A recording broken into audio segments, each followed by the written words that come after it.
नमस्कार, बहुत स्वागत है दोस्तों। ईपीएफओ ने अपने नियमों में महत्वपूर्ण बदलाव किए हैं। ईपीएफओ के नए नियम जारी किए गए हैं।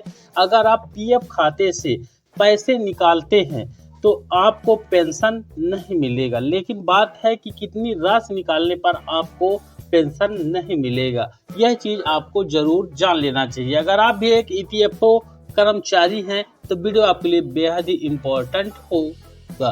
पीएफ खाते से कितने पैसे निकालने पर नहीं मिलेगा पेंशन, कर्मचारी जान ले ईपीएफओ के नए नियम।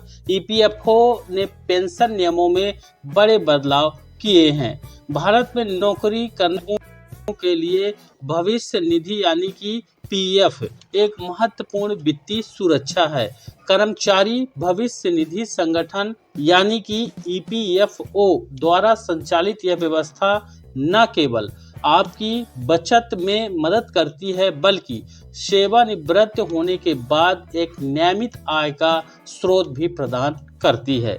ईपीएफओ के अंतर्गत कर्मचारियों को पेंशन की भी सुविधा मिलती है, जिससे उनके बुढ़ापे में आर्थिक सुरक्षा सुनिश्चित होती है। इस वीडियो में हम ईपीएफओ पेंशन से जुड़े महत्वपूर्ण नियमों और जानकारी के बारे में आपको विस्तार से दिखाएंगे। सबसे पहले तो आप समझ लें पीएफ खाता। भारत में हर नौकरी पेशा व्यक्ति के लिए पीएफ खाता एक आवश्यक वित्तीय साधन बन गया है।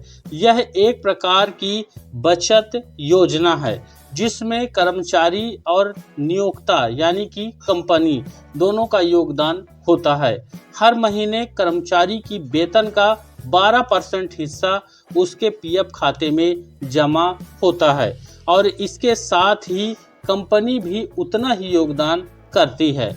यह धनराशि सेवानिवृत्ति तक सुरक्षित रहती है और इस पर अच्छा ब्याज भी मिलता है, जो वर्तमान में 8.15% है। वहीं पीएफ खाते में जमा धन की खासियत यह है कि आवश्यकता पड़ने पर आप इसे आंशिक रूप से निकाल सकते हैं। विशेष परिस्थिति जैसे कि बीमारी, शिक्षा, घर खरीदना या शादी के लिए आप अपने पीएफ खाते से धनराशि निकालने के लिए आवेदन कर सकते हैं। यह सुविधा कर्मचारियों को वित्तीय संकट के समय राहत देती है। अब ईपीएफओ पेंशन योजना भी प्रोवाइड की जाती है, उसको भी देखिए। ईपीएफओ की पेंशन योजना, जिसे कर्मचारी पेंशन योजना यानी कि ईपीएस के नाम से जाना जाता है, सेवानिवृत्ति के बाद आय का एक नियमित स्रोत प्रदान करती है। जब कोई कर्मचारी उसका नियोक्ता पीएफ खाते में योगदान करते हैं तो नियोक्ता के 12% योगदान का एक हिस्सा यानी कि 8.33% ईपीएस में जाता है, जबकि शेष 3.67% कर्मचारी के पीएफ खाते में जमा होता है। यह पेंशन फंड सेवानिवृत्ति के बाद मासिक पेंशन के रूप में कर्मचारी को वापस मिलता है। वहीं पेंशन की राशि कई कारकों पर निर्भर करती है, जैसे कि सेवा की अवधि, आपने कितने साल संबंधित कंपनी में सेवा दी है, औसत वेतन और योगदान की मात्रा।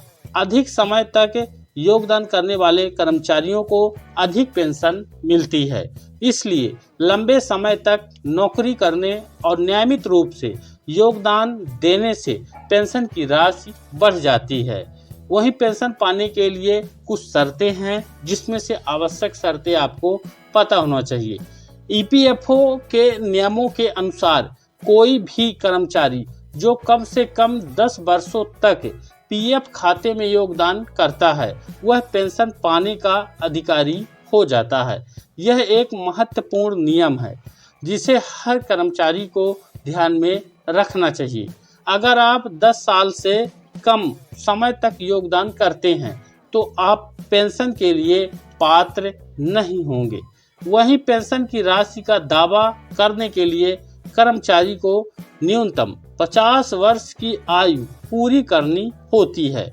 हालांकि अगर कोई कर्मचारी चाहे तो 58 वर्ष की आयु तक पेंशन शुरू करने के लिए इंतजार कर सकता है। जिससे उसे अधिक पेंशन मिल सकती है।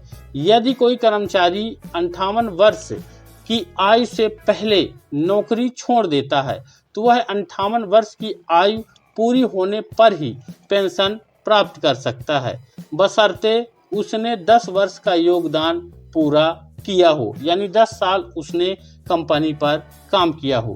पूरा पैसा निकालने पर पेंशन नहीं मिलेगी।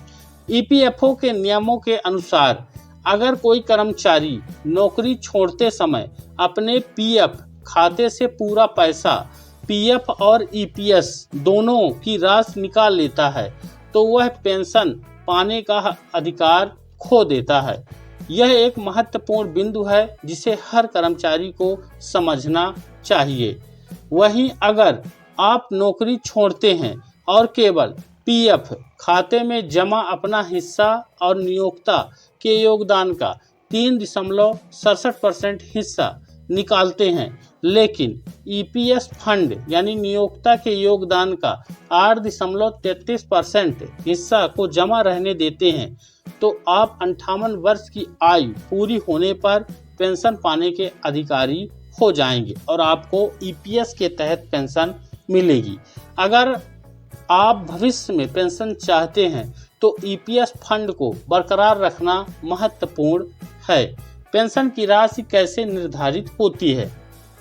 ईपीएफओ पेंशन की राशि का निर्धारण एक फार्मूले के आधार पर किया जाता है, जिसमें सेवा की अवधि और औसत वेतन प्रमुख कारक होते हैं। पेंशन की गणना के लिए आपके अंतिम 60 महीनों यानी कि 5 वर्ष के औसत वेतन को आधार माना जाता है। अधिक वेतन और लंबी सेवा अवधि का मतलब है कि आपको अधिक पेंशन मिलेगी।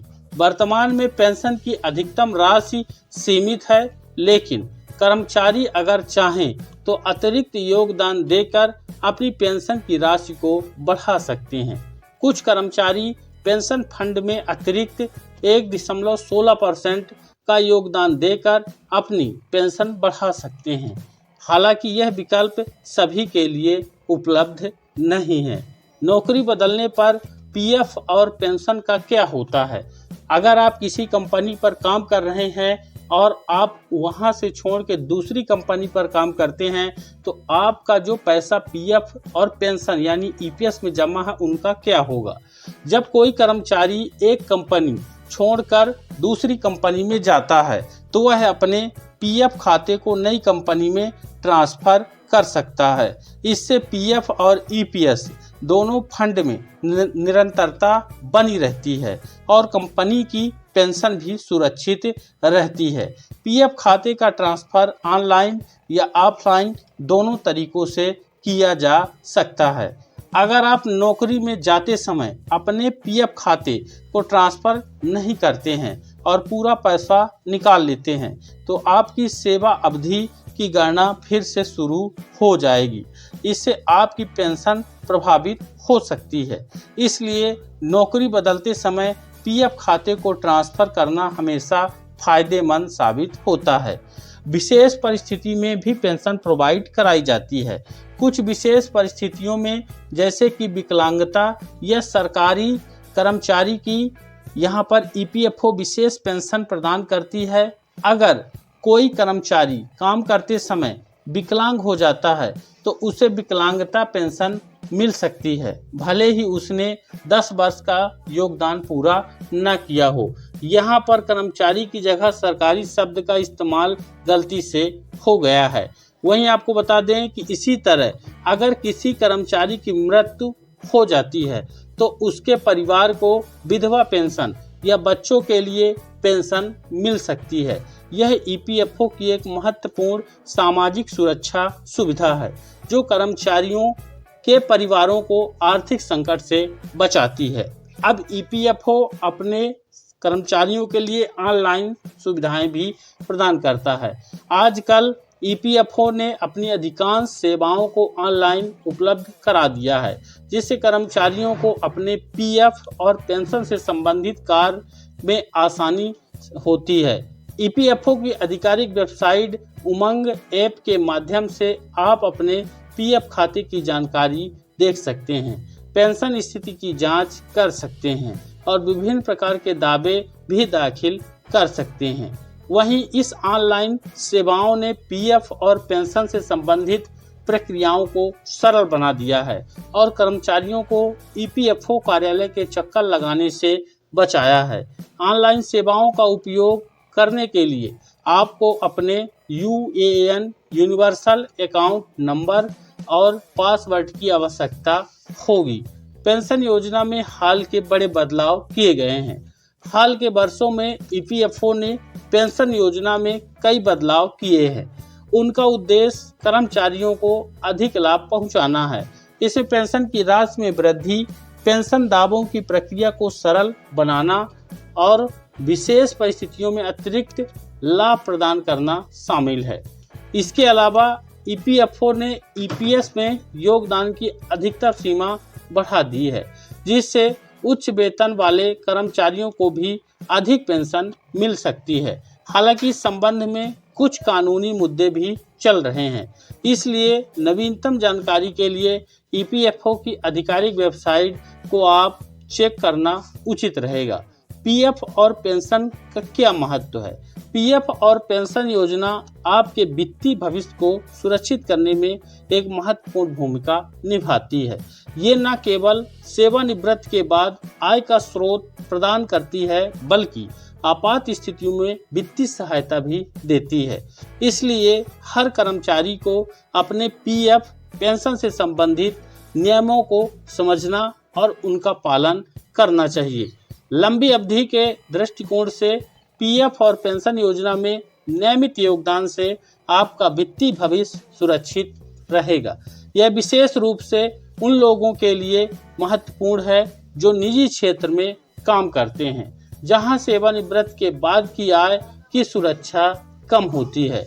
ईपीएफओ पेंशन योजना भारत के श्रमिक वर्ग के लिए एक महत्वपूर्ण सामाजिक सुरक्षा प्रणाली है। इस योजना के माध्यम से कर्मचारियों को सेवानिवृत्ति के बाद नियमित आय मिलती है, जो उनके बुढ़ापे में आर्थिक स्थिरता प्रदान करती है। हालांकि इस योजना का पूरा लाभ उठाने के लिए कर्मचारियों को इसके नियमों और प्रावधानों को समझना बहुत ही आवश्यक है। अगर आप नौकरी कर रहे हैं और पीएफ खाता धारक हैं, तो यह सुनिश्चित कर लें कि आप कम से कम 10 वर्ष तक योगदान करें, ताकि आप पेंशन के लिए पात्र हो सकें। साथ ही नौकरी बदलते समय अपने पीएफ खाते को ट्रांसफर करना न भूलें और ईपीएस फंड को बरकरार रखें। इन छोटी छोटी बातों का ध्यान रखने से आप अपने सेवानिवृत्ति जीवन को आर्थिक रूप से सुरक्षित बना सकते हैं। यह वीडियो केवल आपको सूचना देने के उद्देश्य से है।